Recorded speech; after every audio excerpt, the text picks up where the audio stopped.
Magandang araw, welcome po sa ating prayer and exhortation. Today is Monday. Kaibigan, samahan mo ko sa maikling panalangin na ito.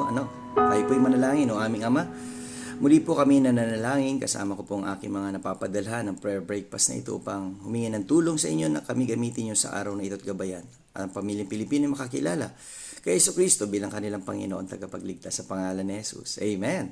Well, let's proceed to our strong exhortation from the book of 1 Thessalonians chapter 3 and verse 9. For what thanks can we render unto God again for you? For all the joy we joy for your sake before our God. Well, ano po bang dapat natin ipagpasalamat sa Diyos? Napakarami ho. Napakarami natin dapat ipagpasalamat sa Diyos, yung ating kaligtasan, una sa lahat, yung ating relasyon sa Kanya, at tayo ay Kanyang binigyan ng pagkakataon na gamitin habang tayo nabubuhay sa Kanyang gawain.